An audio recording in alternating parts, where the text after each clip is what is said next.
Rightio, on to game number 5 from Best of 7, the best 7 games that were released last week, and this is all thanks to Mr. Rainbow and Mr. Fatality Man, who was just so nice to help Mr. Rainbow with picking the replays out. So we have game number 5 of this evening, and game number 5 again will be with different nicknames in the top bar than they are normally. So don't be afraid of the nicknames in the top bar. In the bottom left of Coral Compound, no, that's Cloud Kingdom, sorry, that was so lame of me. In the bottom left of Cloud Kingdom we have none less than Squirtle, the Protoss that brings the best of us in his games. And on the other side we have Blue Terran, which is aLIVE, and aLIVE is someone that we knew, well, we know, at least some of you do.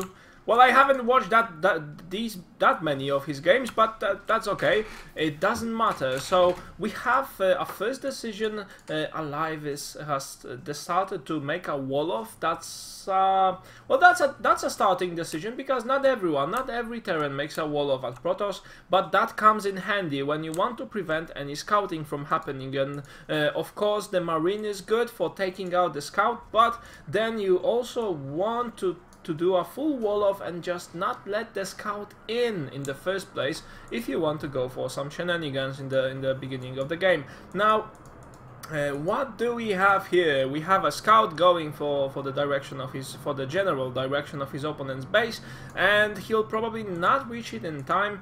Sometimes I just wonder, why do the Protosses scout at all? Well, that may be a very controversial thing to say, but do notice that it's a very unusual thing to happen for the Protoss to actually check what is in his opponent's base. Now the question is, will there be another supply depot? Oh, well, there will be not. So in fact, Squirtle will be able to take a sneak peek into his opponent's base and see, oh, I see you don't have any gas. I see you have barracks. I don't see any further supply depots. I may even be expecting a very fast expansion of you. Now the question is, what happens on the other side of the map? We have the second gas for Squirtle.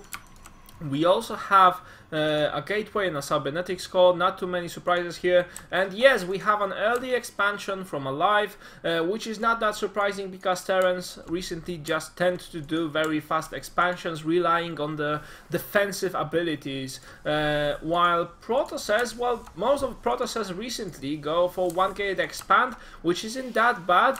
We also see that well, strangely enough, Squirtle has skipped the initial Zealot in order to produce a faster Stalker, so he's chrono boosting his Stalker. And my question is, if he went for so much gas, what will he be going for next?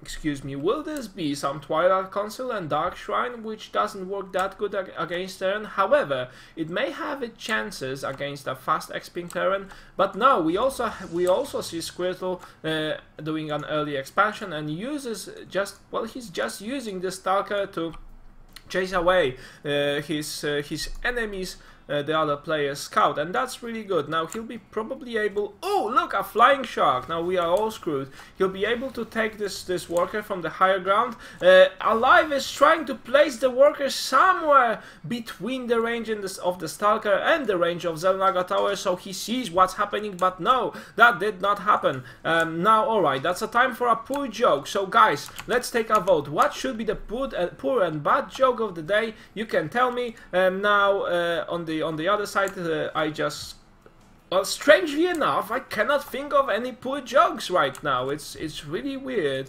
I thought I'm good at them, actually. Oh well. Alright, man has to make a living. So to start with, we have a robotics facility and 2 more gateways. So we had 1 gate fast expand, at least a variation of that build, and Squirtle is now going with the fast expansion as well as his opponent. Now aLIVE may be trying to do some early pressure. Not that much of a pressure that he can do with so much Marines, but at least he can do some. And also, he got a scout into his opponent's base. That's really good, and surprising that Squirtle wasn't able to stop that. This may not seem like a lot. You may say, alright, what did he really saw with this scout? Well, not that much, but he also didn't see things like Dark Shrines, he didn't see Twilight Council, so he's pretty confident that this small push is not so small in fact, and may be able to try and overpower the opponent's defensive abilities. We have 3 sentries, which will be really helpful, but the Stalker is out of position. We have only 1 Zealot and 3 sentries to defend this push. We have 2 more Zealots here, and workers will also need to come and help to defend this, yes, and in fact they do. A really good defense by Squirtle. I wasn't expecting such a turn of events, but yes, aLIVE is pushing here and trying to force the early closure of the game, or at least trying to induce as much damage as he possibly can. So a really good micro with getting back his Marines, but now Squirtle is just in the lead with the units, or just barely in the lead. He doesn't want to lose his sentries. Another good force field, he also using his workers, and 1 very hurt Zealot that isn't a Zealot anymore, just some random red stain on the carpet, but more and more Stalkers to come against more and more Marines. That just has to end one way. You know, you don't usually deal too much damage with Marines against Stalkers. One good thing that was that aLIVE was able to do was to snipe 1 additional Stalker, and we see Squirtle going with a counter push. I don't know if that's really something that he should do. Oh, and he's also going with a we see aLIVE going with another expansion. He has 4 racks. Surprisingly, none of them has a tech lab. My goodness, that's real something. He doesn't have a tech lab. Another 4 Marines trying to do just some damage, but the probes are just so brave and able to defend this push.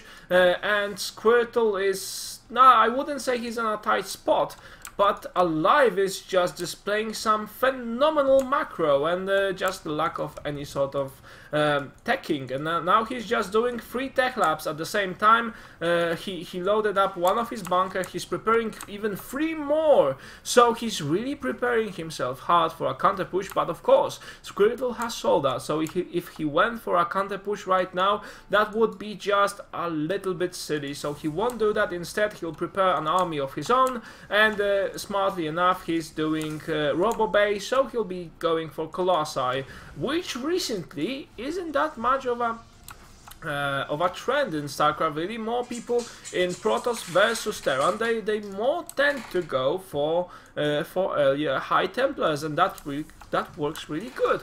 Now, what you would ask, why High Templars? Because High Templars are just not expected by Terran. Most Terrans just expect having the opponent go for Colossi, so some Terrans just go for Vikings without any sort of a scouting. That's really strange, but yes, that also happens. So anyway, we see Squirtle going for a surprising Colossi. Now the question is, yes, we have a Starpod on the other side. Has aLIVE seen?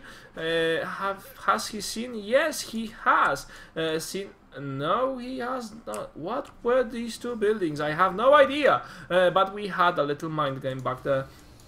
Now the first Colossi is over here. We have a very smart placed Stalker that prevented any scouting from happening, and we have a rather big army of aLIVE going around the map. Flying Shark is still out there, alive and kicking. Now Squirtle, what may Squirtle do in such a situation? He'll need to be defending with his Colossi now. The opponent didn't finish the steam pack yet. That's a very late steam pack. Just in general, very late upgrades, 3 at the same time, because this is why he built 3 tech labs. But this army probably not be enough to break through 2 Colossi and a bunch of Stalkers and Zealots. Now the question we may be asking ourselves is, why the hell does Squirtle have so many Stalkers? Stalkers are not well known for being good against Bioball, but hey, this is Squirtle. Why we should criticize Squirtle?